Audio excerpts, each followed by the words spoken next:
One yacht on this list has a concert hall. Not a cabin with a grand piano in the corner, a hall with a stage, with seating for an audience, and with acoustics calculated for an orchestra of 50 people. The vessel belongs to the ruling family of Oman, and music is listened to on board the same way it would be listened to in a palace on shore, and it gets bigger from there. A swimming pool 82 feet long built right inside the hull, masts as tall as a 30-story building, a crew of 154 people serving 65 guests, 22 vessels, and if you add up every valuation, you land at somewhere around $9 billion. And one of them has not moved a single foot in more than 4 years. Somebody pays for its upkeep every single month. Nobody can board it, including the man whose name everyone attaches to that yacht. The story only ended in June of 2026, and it ended in a courtroom. That one comes at the very end. Today, the most expensive yachts on the planet. Welcome to the channel for the richest.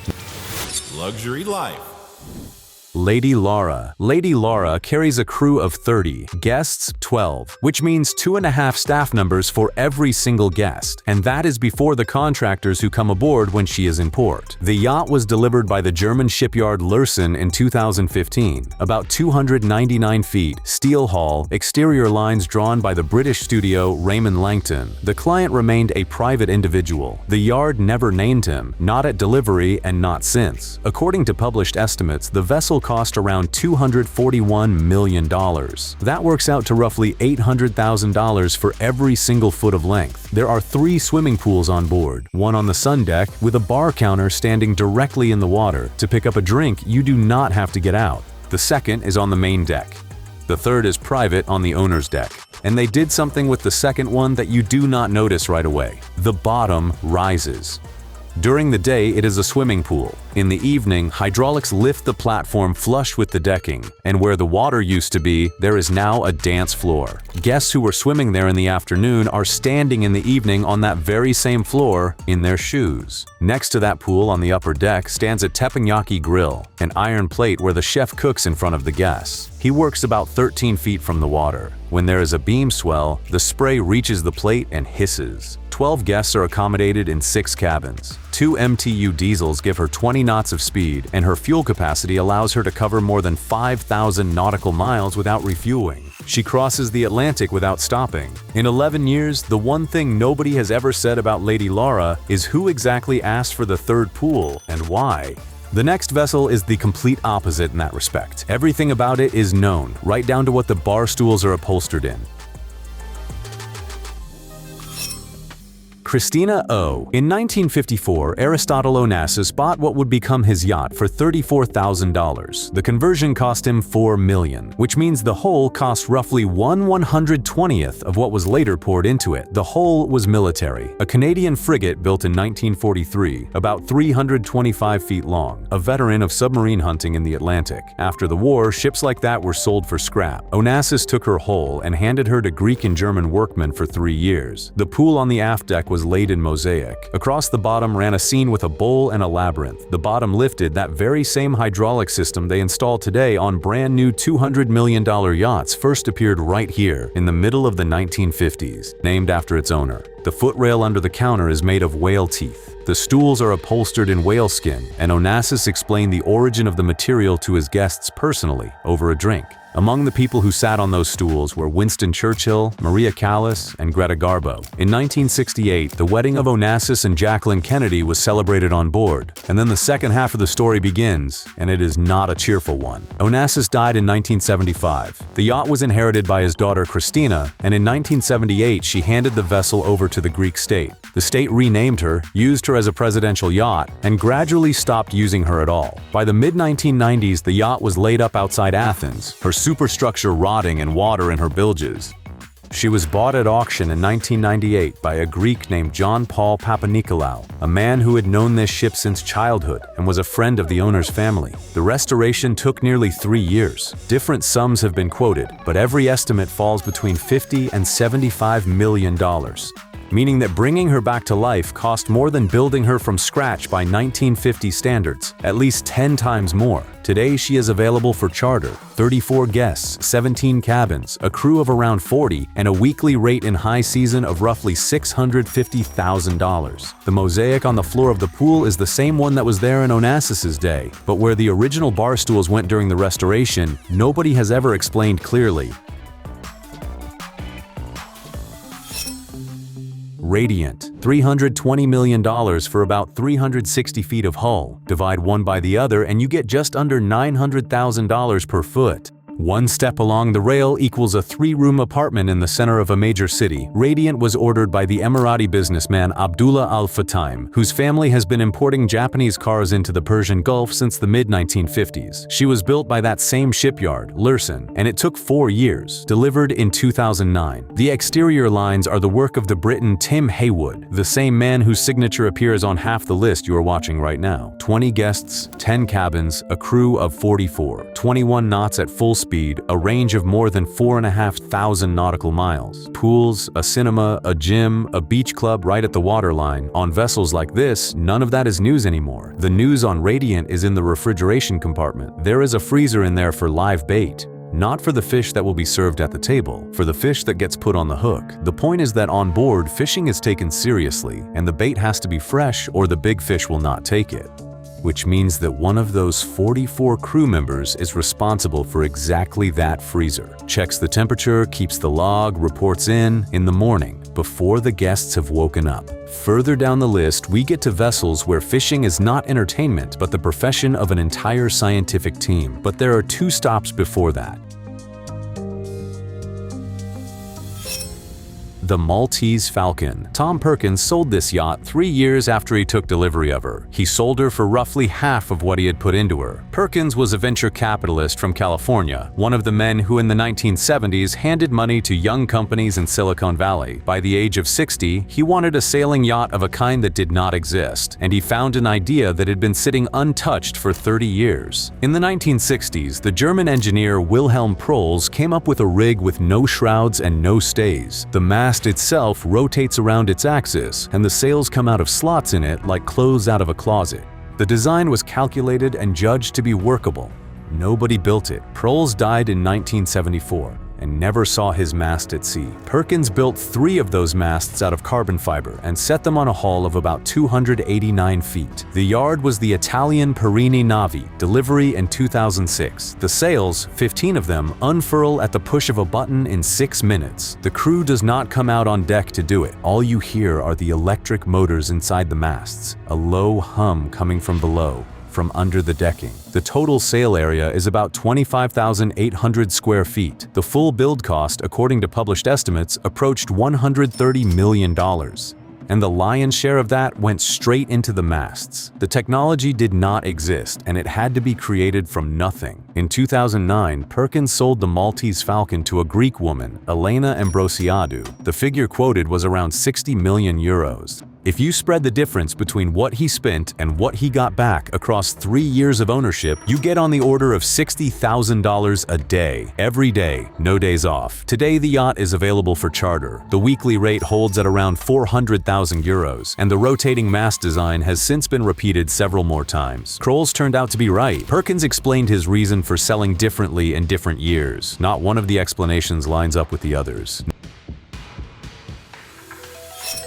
Here comes the sun. In the spring of 2021, at a shipyard in the Netherlands, this yacht was cut in half. They did not scratch the hull. They did not remove the superstructure. They cut the hull into 2 pieces and pulled the halves apart. Between them, they welded in a new section almost 20 feet long. A vessel delivered only 4 years earlier became longer and heavier.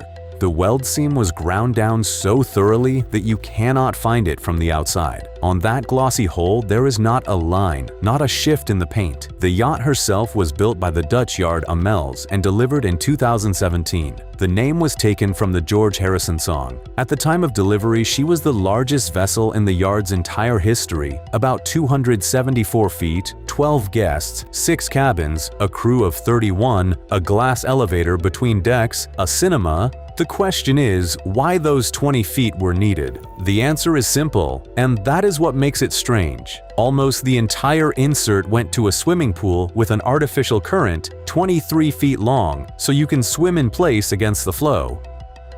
Plus 2 guest cabins on the deck above. They also extended the sun deck aft, and in the space that freed up, they placed a pad and a hangar for an H-145 helicopter. The beach club on the stern was rebuilt from scratch, with fold-out terraces and hydraulic steps into the water. The refit cost tens of millions of dollars. The owner never disclosed the exact figure. The vessel's valuation after the conversion is around $250 million.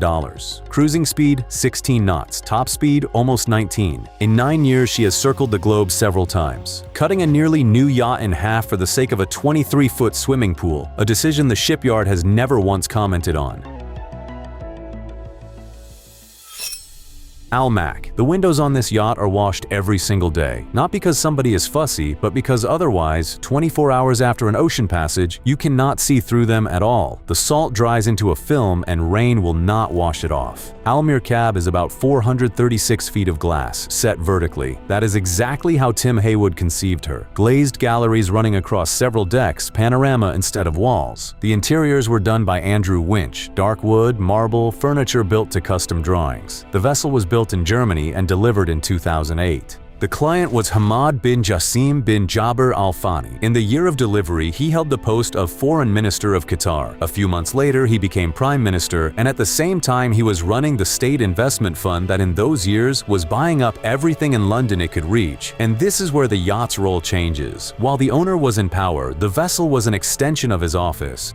24 guests, 10 cabins, meeting rooms, a helipad, a range of 6,400 nautical miles from the Persian Gulf to Northern Europe without a single stop. In 2013, he left his post. The vessel stayed the same. The function became private. The crew number's around 55. That is more than 2 crew members per guest, and a noticeable portion of them are occupied not with serving meals, but with keeping that glass in order. The build cost, by the estimates of the time, was more than $250 million. Later estimates pushed the figure up to $350. In 2009, Almere Cab took the top prize at an international award for large yachts. A year later, people stopped writing about her entirely, and now a vessel that costs less and yet has been under construction longer than anything else on this list. Rev Ocean. They are cutting steel off the upper decks of this vessel and welding aluminum in its place. And the ship is nearly finished. The panels are already installed inside, the cabling is laid, the laboratories are mounted. The reason is weight. Rev Ocean came out too heavy up top, and the center of gravity had to be brought down literally. Strip metal off finished structures, weigh it, replace it with something lighter. You do not do that out of greed. You do it when the calculations agreed on paper and disagreed in steel. The owner is the Norwegian Shell Ruka. He started out as a deckhand on a fishing boat, left school, bought up trawlers, and built an industrial group out of it. In 2017, he ordered a ship that was meant to be a research platform. 9 laboratories, a manned submersible rated for depths beyond 6,600 feet, a remotely operated vehicle rated for almost 20,000, sonar for mapping the seabed at a depth of 5 miles, a metal workshop and 3-dimensional printing right on board, so that on an expedition she would not depend on shore. Delivery was scheduled for 2021. First steel was cut in Romania in 2018. The hull was launched in Norway in 2019. Then the redesign started. The vessel was lengthened twice. The superstructure was lowered once. In 2021, the date slipped to 2024, then to the end of 2026. Some reports from 2025 already named 2027. The original design was about 460 feet. It is now 639 feet. Internal volume, 19,235 gross tons. When she is delivered, Rev Ocean will become the largest yacht-type vessel in the world and will beat the current title holder by about 50 feet. Range, 21,120 nautical miles. That is nearly a full lap around the Earth without a single refueling stop. The build cost is estimated in the range of $350 to $500 million. How much 8 years of redesigns added, nobody has said, and that is the most curious part. The owner is paying for the delay out of his own pocket and has not complained publicly a single time. A quarter of her time, the vessel will work as a charter: 30 guests, 15 cabins, a tennis court, 3 swimming pools, one of them with a glass bottom suspended over the water. The charter money will go to science. 8 years ago, there was a flat steel deck in that spot. Today, the cutting torches are working there again. Pelorus. The most expensive thing in this yacht's history was not the hull. The most expensive thing was the divorce. About 377 feet, Lursen Shipyard, delivery in 2003. The first owner was a Saudi businessman, and he did not own her for long. In 2004, the vessel was bought by Roman Abramovich, who sent her to Hamburg for a refit and commissioned new interiors from Terence Disdale, the very designer half of this list would later hire. In 2007, in a division of assets, Pelorus passed to Irina Abramovich. In 2011, she sold her. The buyer was the American David Geffen, a man who made his money on record labels and film studios, and who never confirmed the price. Estimates converge on $300 million. Geffen held the yacht for 5 years, and in 2016 sold her to the Hong Kong property owner Samuel Tak Lee. Estimates for that deal are again around $300 million. All told, in 13 years, the vessel went through 4 owners, a new one roughly every 3 years. What is actually inside is poorly documented. 2 helipads, a pool, a beach club opening straight onto the sea, around 20 guests and a crew of more than 40. The hull is gray-blue, and in sunlight she looks more like a warship than a pleasure craft. Every new owner changed something. Exactly what Geffen changed before he sold her, neither he nor the shipyard has ever said.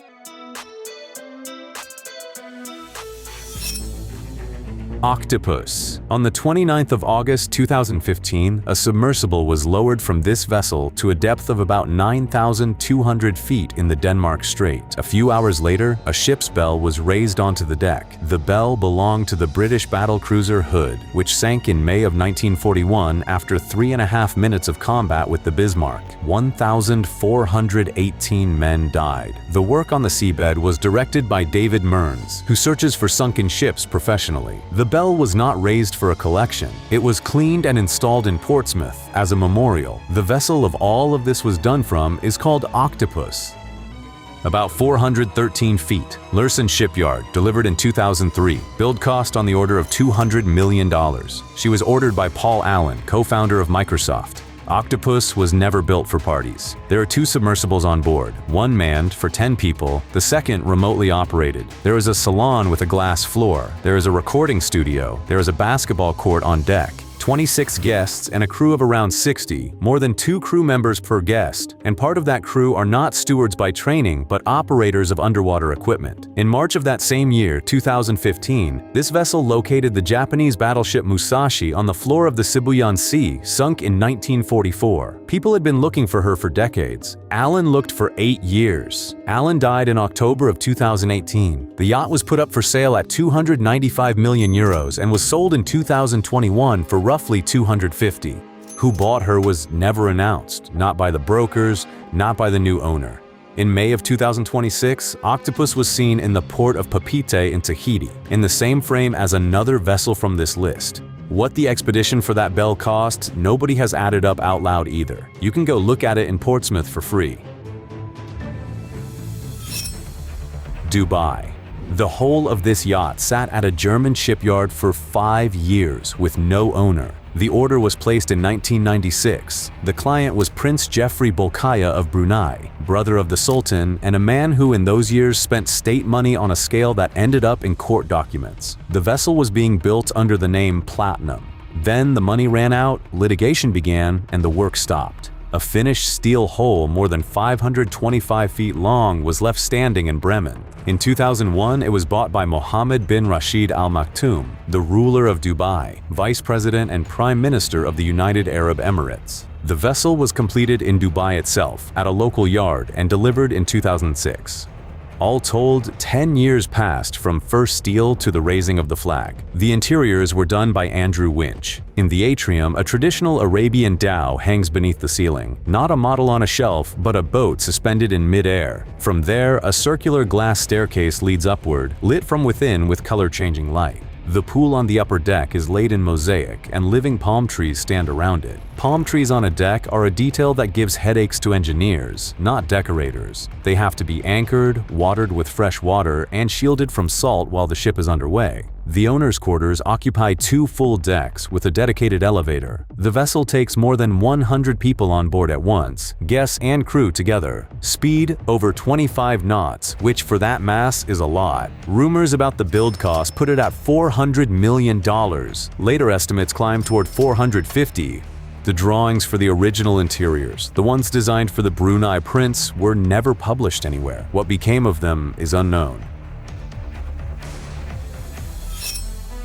Luna. In April of 2018, this yacht was forbidden to put to sea. The reason was not the engines, not the paperwork, and not sanctions. The reason was a ruling by an English court in a family case. Luna is about 377 feet. German shipyard Lloyd Werft delivered in 2010. She was built for Roman Abramovich as a long-range expedition vessel. Reinforced hull, 9 decks, 2 helipads, around 50 crew for 18 guests, and detection and countermeasure systems that do not exist on pleasure craft. In 2014, she was bought by Farkad Akhmedov, a businessman of Azerbaijani origin who made his money in the gas industry. The figure quoted was around $360 million. 2 years later, he was getting divorced. In 2016, the High Court of England awarded his wife, Tatiana Akhmedova, £453 million, one of the largest sums in the history of English family law. Akhmedov refused to pay. Enforcement then moved against his assets, and Luna, lying in Dubai, was seized. After that, for 2.5 years, the yacht did not move. The generators ran, the air conditioning pushed air through empty cabins, and the hull below the waterline grew fouled. Those are exactly the months when a vessel loses money fastest. The maintenance continues, the wear continues, and there is no voyage. In the autumn of 2021, the parties settled between themselves. The terms were never published. The seizure was lifted, Luna left Dubai, and the sum the husband's side actually paid has still not been confirmed by either party. Take note of the proportion here. The vessel cost $360 million. The sum awarded in the divorce was larger.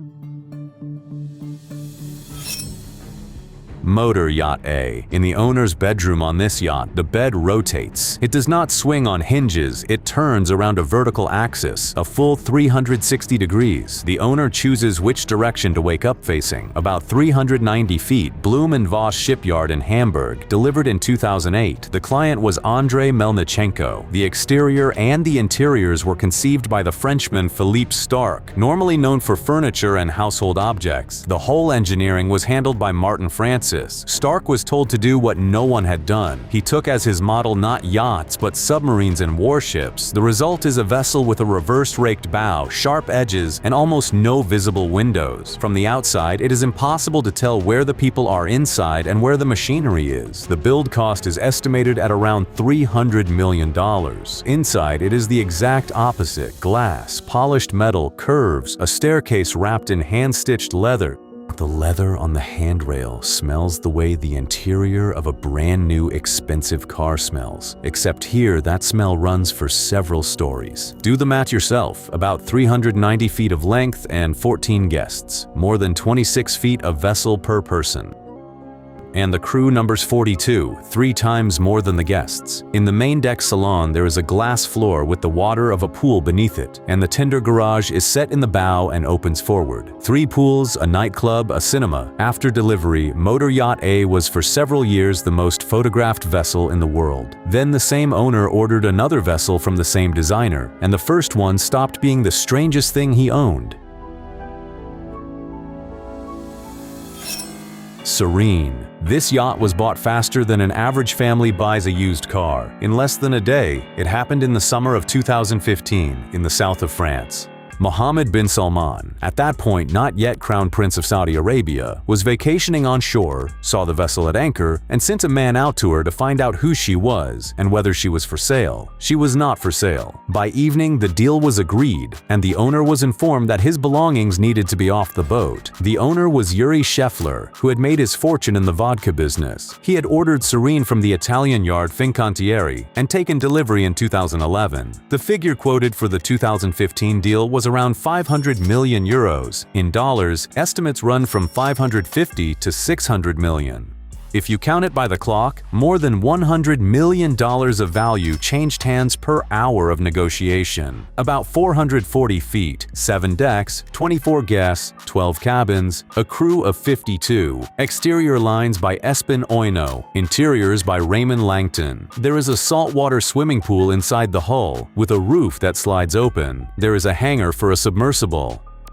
There is a snow room where the temperature is held below freezing and real snow falls from the ceiling, and there is a compartment below the waterline with a glass wall. The light in there is blue because there is no other light underwater. A guest sits in an armchair and a fish swims past the glass. What Scheffler got out of it besides money has never once been made public. Serene is still sailing today, but further down this list, there is a vessel that has not moved a single foot in the past 4 years, while the bills for her keep arriving every month. Flying Fox. A week on this yacht costs around 3 million euros. In high season, the rate has reached 4. The number of people who make that week happen? 54. Let us do it per person. 25 guests, 3 million euros for 7 days. That comes to about 120,000 euros per guest for the week, and on the order of 17,000 for a single night on board. This is the most expensive yacht in the world that anyone with the money can actually rent. About 446 feet, Lursen Shipyard delivered in 2019. Exterior by Espen Oino, interiors by Mark Berryman. 11 guest cabins, 2 decks are given over to the spa with hydromassage, a hammam, steam rooms, and a cryosauna where the air is chilled below minus 148 degrees Fahrenheit. You go in for 2 or 3 minutes, any longer is not allowed. The pool on board is about 39 feet. The crew includes a chef with restaurant experience and several people who deal exclusively with the water toys. The owner of this yacht has never been officially named. In April of 2022, she was detained in the Dominican Republic at the request of the American side. The vessel sat under seizure for several weeks while they checked who she belonged to. A connection to a person on the sanctions lists could not be confirmed, and Flying Fox was released. She has been back on the charter market ever since. 54 crew members every season serve guests who pay 17,000 euros a night and do not know whose yacht they have chartered. Kourou. February of 2022, Rotterdam. City authorities announced that the central section of the historic Koningshaven Bridge will have to be dismantled. Otherwise, a new vessel cannot get out of the shipyard and to sea. The bridge was built in 1927. It is riveted, it lifts, and for the city, it is not just a crossing. It was taken apart and rebuilt after the bombings, and after the restoration in 2017, the authorities promised never to touch it again. Within a few days, an invitation appeared on social media: come to the bridge and throw rotten eggs at the yacht as she passes. Thousands of people signed up. The shipyard withdrew the request. The vessel was taken downriver without her masts and finished off on the far side of the bridge. The vessel is Kourou, about 417 feet, 3 masts, Ocean Coast Shipyard in the Netherlands, delivered in 2023. The owner is Jeff Bezos. The name is taken from the Maori language and means the spiral of an unfurling young fern frond. The build cost is estimated at $500 million, and she is the largest sailing vessel in the world built for a private individual. The masts stand about 230 feet tall. Those are exactly what would not fit under the bridge. The hull is dark blue, the stern lines are drawn in an old-fashioned manner, and on the bow there is a wooden figurehead, a portrait of a woman with gold detailing, in which people recognize the owner's wife. And here begins the paradox that makes this whole arrangement work worse than it should. A sailing vessel and a helicopter are incompatible. There is nowhere to land. So a second vessel travels with Kourou at all times, Abiona, about 246 feet, built by the Dutch yard Damen, valued at $75 million. She carries the helipad, the hangar, the tenders, the equipment, and part of the crew. The cost of running both vessels together is estimated at roughly 15 million euros a year. That is about 41,000 euros a day, including the days when there is nobody on board. The crew is 30 people for 12 guests. And one more thing that usually goes unmentioned. Kourou is too large for most yacht marinas. In 2023 at Port Everglades in Florida, she was berthed not among the yachts, but next to a cruise line liner almost 1,000 feet long. For the owner's wedding in Venice in 2025, she did not enter the lagoon at all. In ports, she is increasingly seen alongside warehouses and cargo quays among container ships. In May of 2026, the American press reported that a buyer was quietly being sought for the vessel. Too recognizable, too expensive to run. A representative of the owner denied it. In June of 2026, Kourou was logged in the waters of Fiji together with Abiona. Whether Bezos himself knew about the bridge affair before it hit the newspapers, nobody has said. Al said, that concert hall this episode opened with was not built for show. The orchestra it was built for actually exists, and it existed before the vessel did. Sultan Qaboos, who ruled Oman from 1970, was a man with a musical education. In 1985, he founded the Royal Symphony Orchestra and recruited children into it, who were taught from zero for 10 years. By the time of the first concert, a country that had never had a single symphonic ensemble had a full orchestra. In 2011, an opera house opened in Muscat, and in 2008, the German shipyard Lürssen delivered Al Said to him, about 509 feet, exterior lines by Espen Oino, build cost estimated at above $300 million, with later estimates reaching 550. The hall in the central part of the vessel is sized for an orchestra of 50 people and more than 70 listeners. The acoustics were calculated by specialists who had previously worked on concert halls on land. Now think about how that looks from a musician's seat. The stage stands on a ship, and the ship stands on water. Even at a calm anchorage, a hole 509 feet long lives with its own microscopic motion, and a person holding a violin feels it through the soles of their feet. Al Said's crew is 154 people, guests up to 65. This is not a yacht. It is a small village where every 2 residents are served by 5 workers. Top speed up to 25 knots. Sultan Qaboos died in January of 2020. The vessel passed to his cousin, Haitham bin Tariq, the country's current ruler. The layout and equipment of Al Said have never been published. Everything that is known about her interior is known from the people who worked there. Sailing yacht. In February of 2018, the port of Gibraltar refused to let this vessel leave. The reason? An unpaid invoice for 15,300,000 euros. The invoice was issued by the German shipyard Nobiskrug, the yard that built her. The dispute was over additional payment for work performed. The vessel was seized right at the quay, and she sat there until the money was placed in an escrow account. 15 million against a total build cost of around 400 million euros. Less than 4%. It was enough. Sailing Yacht A herself is about 467 feet, delivered in 2017. Design once again by Philippe Starck. Owner once again Andrei Melnichenko. 3 masts of composite material, each about 330 feet tall. These are the tallest freestanding masts in the world. They hold themselves up with no shrouds, purely through their own structural strength. Sail area is on the order of 38,700 square feet. 330 feet is a 30-story building. From the deck, you cannot see the masthead without tipping your head all the way back. In the keel, there is an underwater observation compartment. The glass in there is about 12 inches thick because at that depth, the pressure crushes ordinary panels. 8 decks, 20 guests, a crew of 54, a hybrid power plant, 21 knots under sail and engines together. In March of 2022, the vessel was seized a second time, now in Trieste, on sanctions grounds. Her valuation at the time of seizure was around 530 million euros. She is still sitting there. According to calculations published in July of 2026, Italy has spent nearly $100 million maintaining 4 frozen yachts. Sailing Yacht A is one of them. Who exactly is paying the wages of the people currently keeping 1,000 feet of rigging and those composite masts in order does not follow from those calculations.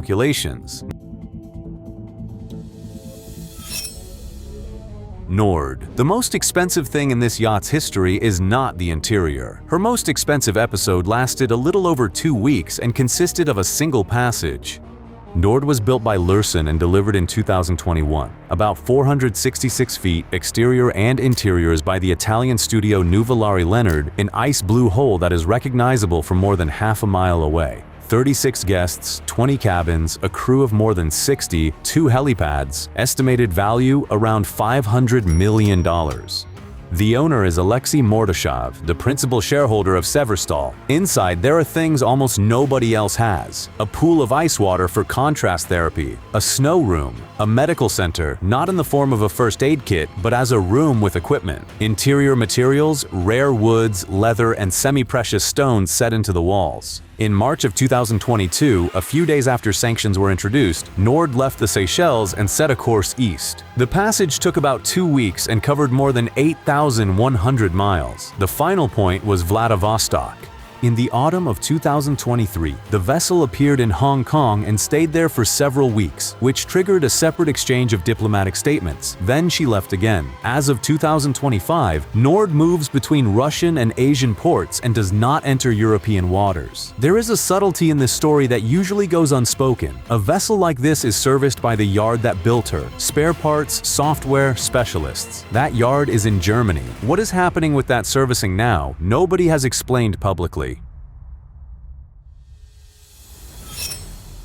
Scheherazade. In the spring of 2022, the crew of this yacht walked off, not one at a time, all at once over the course of a few days. They had been working in Marina di Carrara, a small Tuscan port, since the autumn of 2020. The vessel had arrived there for refit work 4 months after delivery and had been sitting at the Italian yard ever since.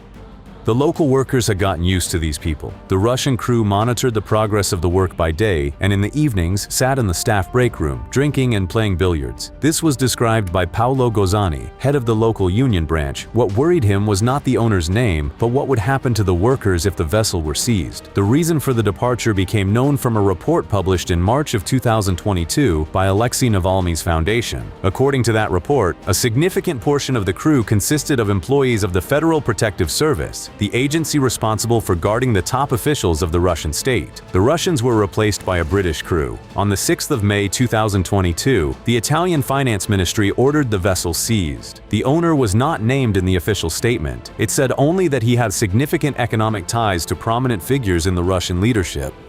Police boarded her that same night. According to investigators, the crew was preparing to put to sea, and in open water, the order would no longer have applied. The vessel herself is about 460 feet. Lursen Shipyard, delivered in 2020, exterior by Espen Oino, interiors by Francois Zuretti. 6 decks, 2 helipads, a pool that converts into a dance floor, a cinema, a room for wrestling practice, a medical block. Reports on the vessel mention gold plating on the hardware fittings. Registration, the Cayman Islands. Value estimates diverge sharply. The press has quoted $700 million. The tallies at the moment of freezing said 510. Investigators traced the chain through several shell companies to Eduard Kudainatov, the former head of Rosneft. Kudainatov himself was never sanctioned, and investigators described him as a nominal owner with someone else standing behind him. According to data published on the 26th of July, 2026, Scheherazade is still in Marina di Carrara. Over 4 years, she has cost the Italian side roughly $15 million. That is on the order of $10,000 a day for a vessel nobody is using. Who the owner is has still not been officially established. Eclipse. The most interesting number about Eclipse is not the build price, it is the annual running cost. By estimates, $50 to $60 million. Divide that by the calendar and you get roughly $160,000 a day. That much goes out on the days when the vessel is sitting empty at a quay too. About 533 feet, Blohm & Voss Shipyard, delivered in 2010. Client Roman Abramovich. Build estimates range from $500 million to $1.5 billion. Current valuation of the vessel hold out around $700 million. 9 decks, 36 guests, 18 cabins, a crew of 70. And now, the part that is the reason anyone writes about this yacht at all. The owner's quarters occupy 2 decks and are armored. The windows there are bulletproof. There is an intrusion detection system. There is a submersible that is described in the documentation as an evacuation craft. The crew includes people with military backgrounds, and they are not occupied with table service. And there is a laser system against photographers. It works simply. Sensors catch a lens aimed at the vessel and illuminate it so that the camera's sensor washes out to a white patch. A person presses the shutter and there is nothing in the photograph. None of that cancels out ordinary life on board. 2 pools, one of them with a rising floor that becomes a dance floor, a 52-foot pool on the owner's deck, a cinema, a nightclub, a spa, 2 helipads with hangars. Since 2022, Eclipse's routes have changed. According to tracking data, the vessel stays mainly in Turkish waters and near the Persian Gulf, and does not enter European Union ports. As for the missile countermeasure system that nearly every publication mentions, the shipyard has never confirmed anything, ever. At a length of about 590 feet, this vessel draws a little over 14 feet of water. That is the same depth as an ordinary municipal diving pool. The meaning of that number is simple. The less deeply a vessel sits, the more places she can go. Azam, at her length, gets into places where ships half as long run aground. How that was achieved at such a mass is a separate engineering story, and it is a story about weight. Some of the structures are made of lightweight materials. Carbon fiber is used, and the superstructure is aluminum. Azam was built by Lürssen in Bremen. The hull was launched on the 5th of April 2013, and she was delivered in September of the same year. The whole project took about 4 years. Construction was supervised on the client's behalf by the engineer Mubarak Saad Al-Ababi. The exterior lines were drawn by Mario Pedal of the Italian studio Nauta. The interiors were done by the Frenchman Christophe Leoni in Empire style with gilding.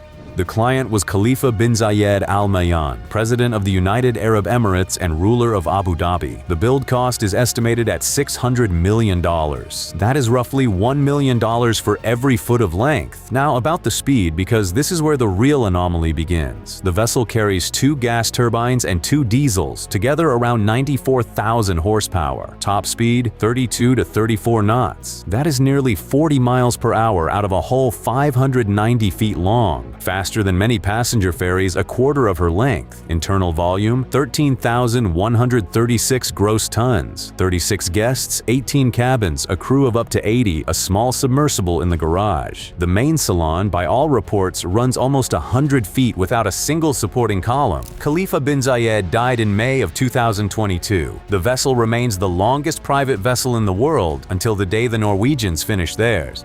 In 13 years, not one photograph of Azam's interiors has ever surfaced.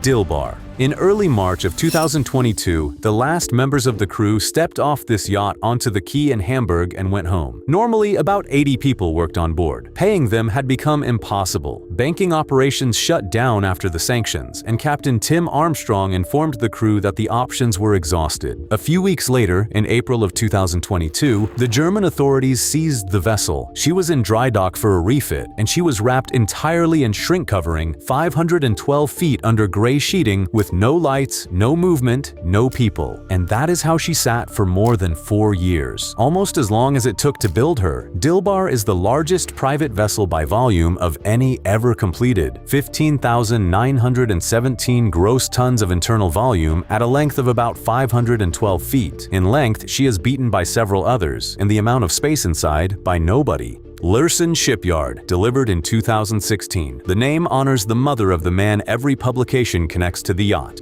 Dilbar Khanum. The swimming pool inside the hole is about 82 feet, exactly the same length as a standard lane in the municipal pool, the kind people pay to swim in on a morning schedule. It holds around 47,500 gallons of water, and it is the largest swimming pool ever installed on a yacht, plus 2 helipads, a spa with sauna and steam room, a gym, 40 guests, a crew of around 96. The power plant is diesel electric, 30,000 kilowatts. That is enough to supply electricity to a small town. Top speed, 22.5 knots. Range, 8,200 nautical miles. In 2022, the American Treasury valued the vessel in a range from $600 to $750 million. Formally, the yacht belongs to a trust registered outside Europe. The principal beneficiary of that trust was considered to be Gulbakor Ismailova, sister of Alisher Uzmanov.